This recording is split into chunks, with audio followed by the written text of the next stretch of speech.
போதகரே, ரவி ரபோனி, நல்ல போதகரே, உங்களுடைய செமையான வழியிலே எங்களை கரம்பிடித்து நடத்தும்படியாய் இந்த வேளையிலும் நீர் எங்களோடு கூட எங்கள் மத்தியிலே எங்களுக்குள் உலாவி நீர் பேசுவீராக.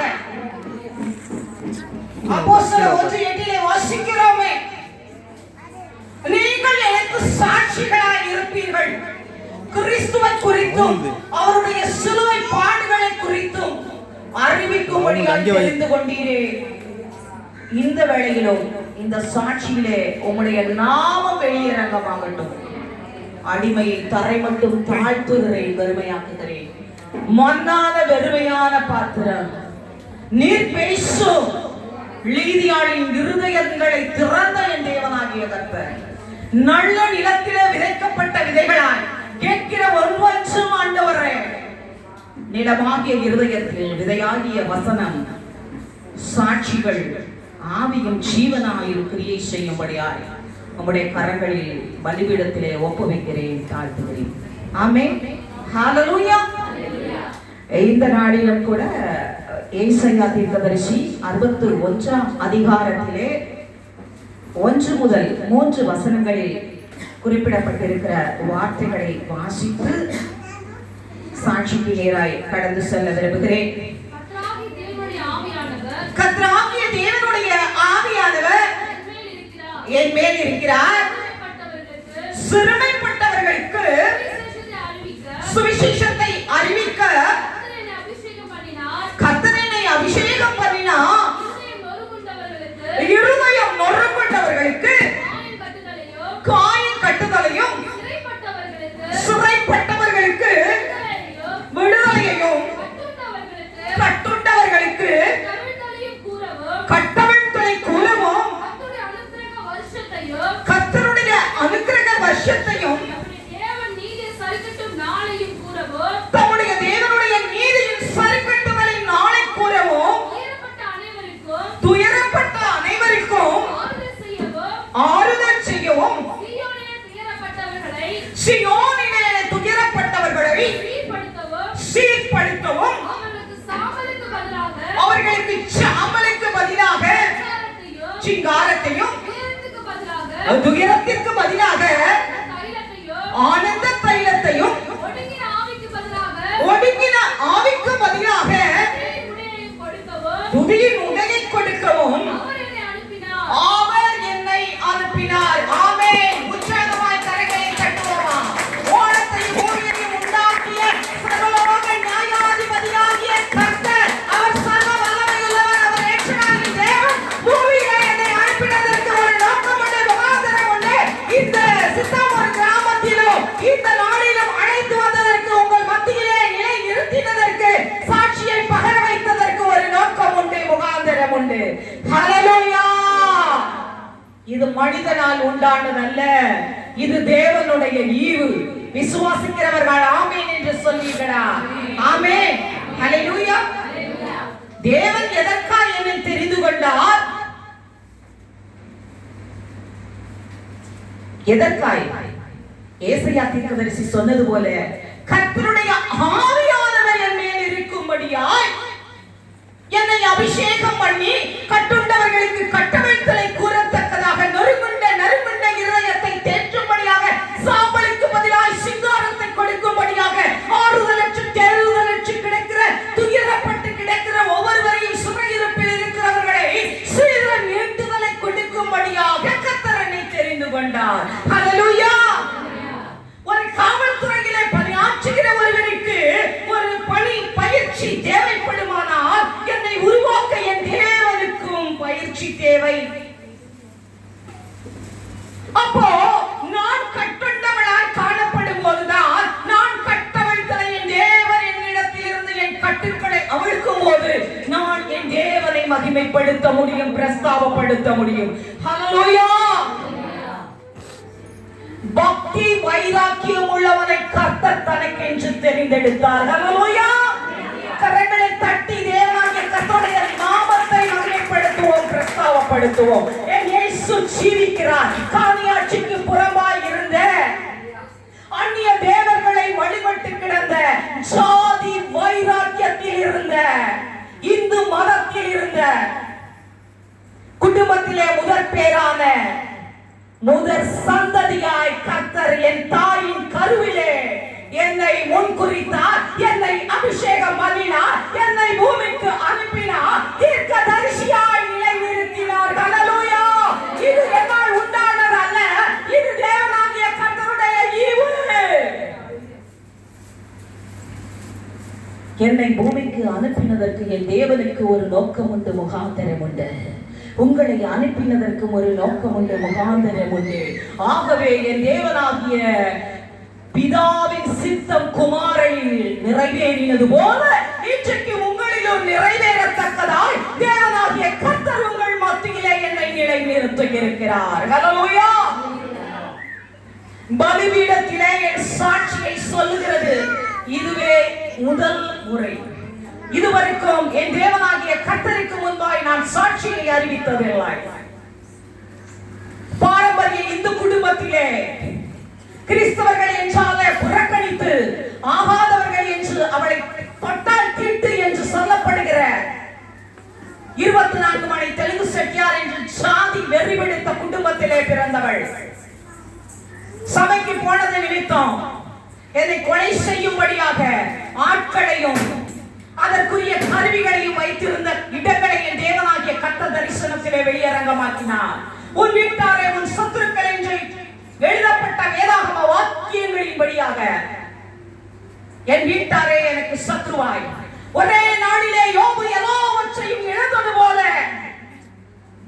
என் தாயுடன் பிறந்த தம்பியை திருமணம் செய்து வைத்தார்கள். எனக்கு என்னவென்ற திருமணம் என்றால் தெரியாது. அந்த வயதை எட்டவும் இல்லை. என்னுடைய 10ஆம் வயது பள்ளி படிப்பை முடித்து 11ஆம் வகுப்பிலே நான் நுழைந்த போது திருமணம் செய்தார்கள். 12ஆம் வகுப்பு பள்ளி படிப்பை முடித்து ஒரு வாழ காலத்துக்குள்ளாக முதல் பிள்ளையை பெற்றெடுக்கும்படி தேவ ஆவியானவர் கிரியை செய்தார். அவருடைய தீர்மானம் என் மீது முத்திரிக்கப்பட்டிருந்தது. 40 நாட்கள் எங்கெங்கு இருக்கிறதோ மார்கழி மாதம் என்று சகல தேவர்களையும் தேவ பக்தியின் வைராக்கியத்தினால் நிரப்பப்பட்டவள் sacred heart girls higher secondary school என்று சொல்லப்படுகிற மாதாவுக்கு மெழுகுவர்த்தி ஏற்றி வைத்துவிட்டு நாகூர்ல போய் அங்கேயும் கடவுள் என்று தர்காவுக்கு செல்லக்கூடியவள். கான்வென்ட் பள்ளியிலே படித்தவள். பரமண்டலங்களில் இருக்கிற எங்கள் பிதாவை செவத்தை செபித்து ஒவ்வொரு நாளிலும் காலை வணக்க வழிபாட்டை பள்ளி காலை வணக்கத்திலே சொல்லி வளர்ந்தவள். அங்கே என் தேவனாகிய கர்த்தர் என்னை முன்குறித்திருந்தார். நான் அறியாமல் இருந்தேன். வேலை வந்தது. 2 குழந்தைகள். குடும்பத்திலே சமாதான கேடு. நான் ஏன் இருக்க வேண்டும்? மரித்தால் நலமாய் இருக்கும் என்று எனக்கு நானே என் பிராணனை நீக்கிக் கொள்ளும்படியாய் வகை தேடினேன். அந்த வேளையில் தாமே ஒரு சகோதரியினுடைய அழைப்பு என்னிடத்தில் வந்தது. எப்படி இருக்கிறீங்களோ அப்படியே வாங்க, கொஞ்சம் வீட்டுல இருந்து. ஒண்ணு இல்லை, நான் உங்ககிட்ட பேசணும். இல்ல நான் வர்றேன். இல்ல நீங்க வாங்க. அந்த இடத்துல கர்த்தர் ஒருத்தரை சந்திக்கிற காலம் இருக்கும், ஒரு டர்னிங் பாயிண்ட் இருக்கும். அந்த நேரம் தேவன் என்னை குறித்த டர்னிங் பாயிண்டா எனக்கு இருந்தது. வந்த ஒரே நாளில் வீட்டுக்கு போகணும்னா நீ சர்ச்சுக்கு போகக்கூடாது, பைபிள் எடுக்கக்கூடாது, எந்த சாதியில பிறந்தமோ அதுல இருக்கணும். 2 டாஸ்க். அப்படி இருந்தா வீட்டில் இருக்கலாம், இல்லைன்னா என்ன செய்யணும், வெளியில போகணும். என் பெத்த அம்மா கூட பிறந்த 2 தங்கச்சி, திருமணமான தங்கை, அவளுடைய கணவர் எல்லாத்தையும் கூட்டிட்டு வந்து வீட்டுக்குள்ள போட்டு சாவியை எடுத்துட்டாங்க. கமிஷனருக்கு ஃபோன் பண்றேன். அப்போ விஜயகுமார் ஐயா இருந்தாங்க, காவல் ஆணையர், மாநகராட்சி ஆணையராங்க, அவருக்கு பண்றேன்.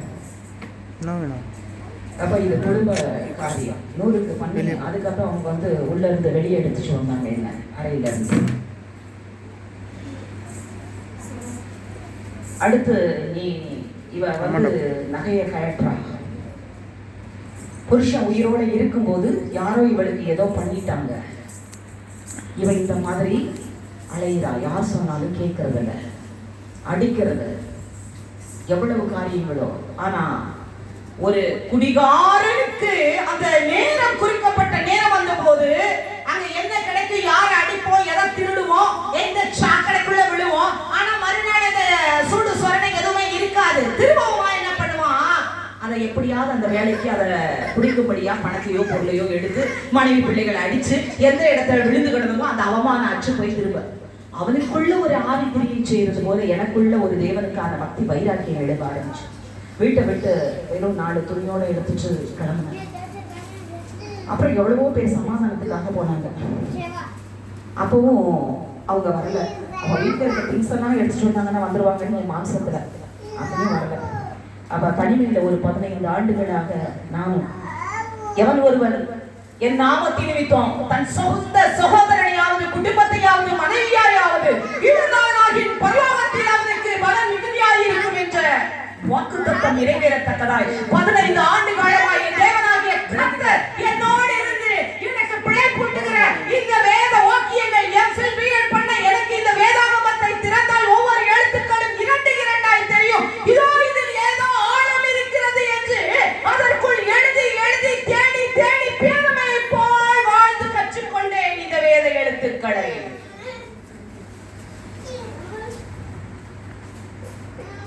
மாஸ்டர் ஆஃப் பிலாசபர், தத்துவ ஞானி. ஆனால் என் பரிசுத்த வேதாகமத்தின் எழுத்துக்கள் என் கண்களுக்கு தெரியவில்லை. 15 ஆண்டுகளுக்கு முன்பாக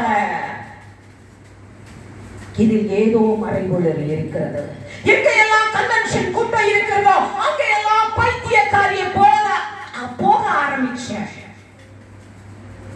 அந்த வார்த்தைகள் எனக்குள்ள கிரியை செய்ய முடியாதபடி சிந்தனையிலே கட்டுண்டவளாய் காணப்பட்டேன். எனக்கு சமாதானம் இல்லை. என் வீட்டார் என்ன பண்ணாங்க, பூட்டு போட்டுட்டு என் பெத்த சொந்த அம்மாவே தலைக்கானை வச்சு மூச்சு அழுத்திட்டு மாட்டி தொங்க விட்டுறலாம். என் கூட பிறந்தவங்களே மதம் சாதி, இவ போக மாட்டா. உன்னை எதுக்கு, குடும்பம் தான் முக்கியம், புருஷனுக்கு அடங்கி மனைவியா இருந்தாயிரு. அந்த டாஸ்க் 15 வருடமாகியும் இன்னும் நடந்துட்டு தான் இருக்குது. ஆனாலும் என் தேவன் அவருடைய கரத்தின் நிழலில் மூடி மறைத்து என்னை போஷித்து உண்ணுவித்து உடுத்துவித்து எண்ணிலடங்காத அற்புதங்களையும் கிரியைகளையும் தம்முடைய நாமத்தை இந்த மன்னான எனக்குள் இருந்து மகிமையை வெளியரங்கமாக்குகிறார். நைட்டு 12 மணி ஆனா, மார்கழி மாசம் ஆனா, 40 நாள் பூஜை ஆனா, காலை கழுவுறதுல இருந்து அவ்வளவு விசாரிப்புகளில் இருந்து அவ்வளவு காரியங்களை செய்த என்ன சிறியவனை புழுதியில் இருந்து எடுத்து பிரபுக்களோடு திராட்சைகளோடு அமர பண்ணுகிற தேவனாகிய கர்த்தரவர் சிறுமைப்பட்டு ஆகாதென்று ஒடுக்கப்பட்டு மனிதனால் புறக்கணிக்கப்பட்டு நானா ஒரு புழுவை போல் தள்ளுண்டப்பட்டு கிடந்த வேளையிலே என் வேதம் எனக்கு ஆறுதலாய் இருந்தது. ஹல்லேலூயா! கரங்களை தட்டி மகிமைப்படுத்துவோமா? ஒரு நாள் 50 அதிகாரம் அப்படி வேதத்திற்காய் தாகத்தை கர்த்தரின் இருதயத்தில் வைத்தார். 40 நாட்கள் 21 நாட்கள் என்று தண்ணீரை குடித்து அப்பம் புசியாமல் ரசபானங்களை புசித்து குடித்து தேவனுடைய சமூகத்திலே என் தலைகணைகள் படுக்கைகள் யாவும் கண்ணீரினால் நனைக்கப்பட்டு என் தனிமை வேதனை விசாரிப்பு கிடைக்கிற நிலைமை, விசாரிக்க ஒருவரும் கிடையாது. ஏன் எங்க இருக்கிறேன், எங்க போனேன், என் நினைவை எல்லாராலும் நான் மறக்கப்பட்டேன். ஆனால் என் தேவனால் நான் தெரிந்து கொள்ளப்பட்டேன். ஹல்லேலூயா.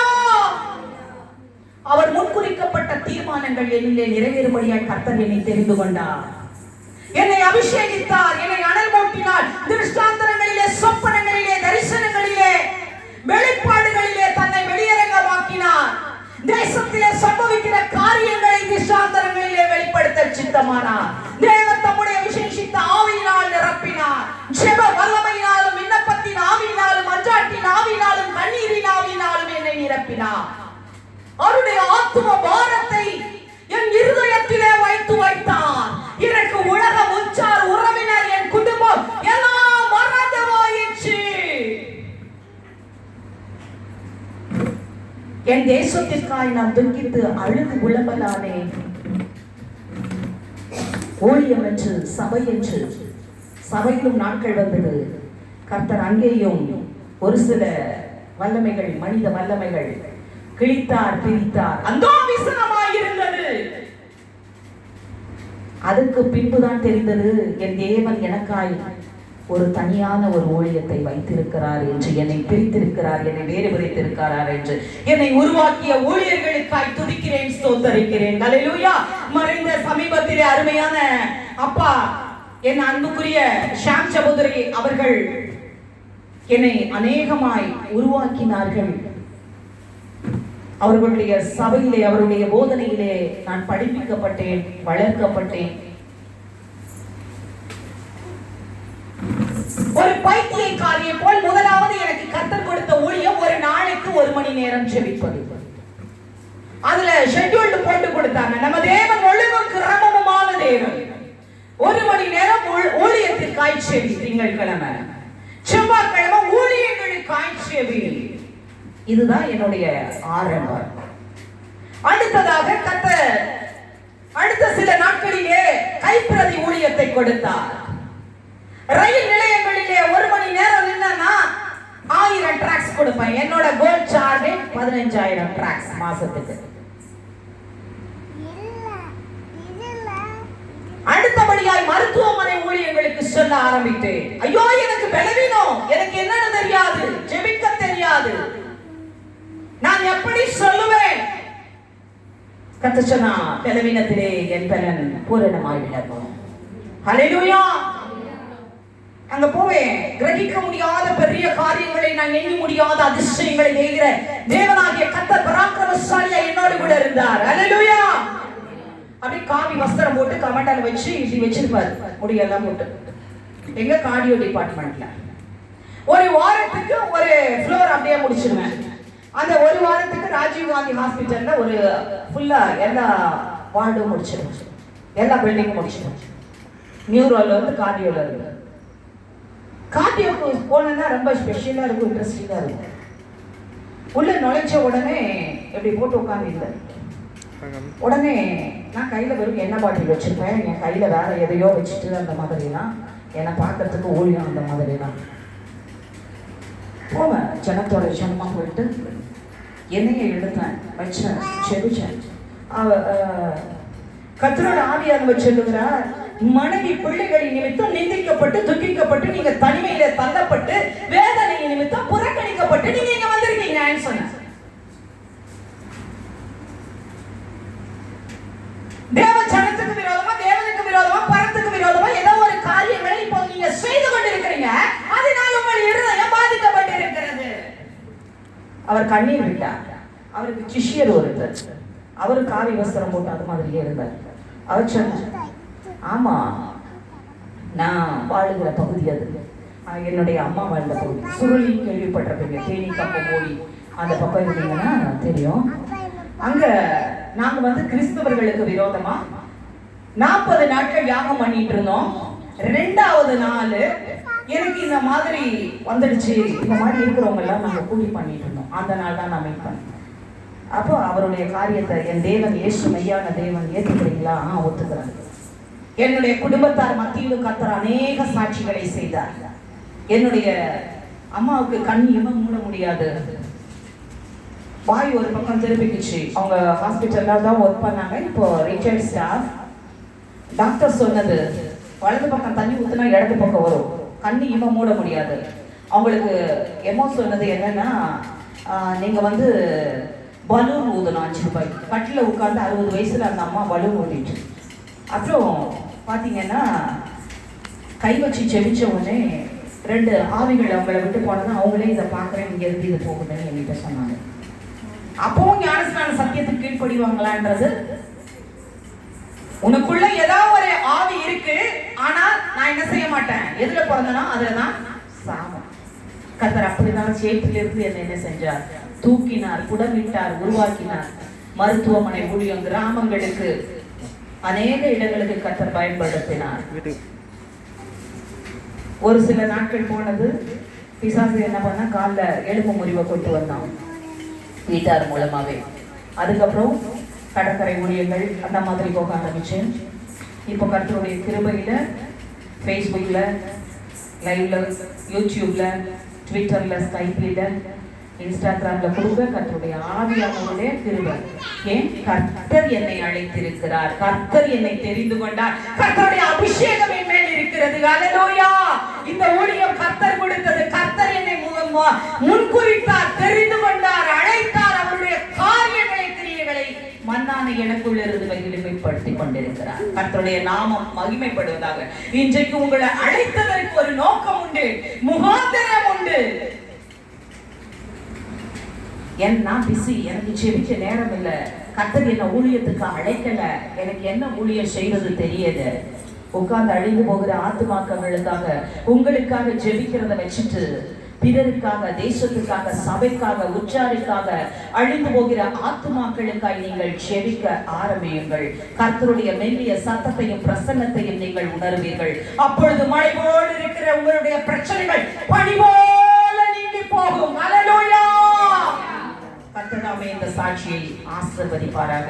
இந்த வாய்ப்பு கொடுத்ததான போதகருக்கும் கேட்டதான யாவருக்கும் கர்த்தருடைய நாமத்தில் உங்களை வாழ்த்துக்களை நன்றியை கூறி ஆசீர்வதிக்கிறேன். கர்த்தர் தாமே உங்கள் ஒவ்வொருவரையும் பேராய் ஆசீர்வதிப்பாராக.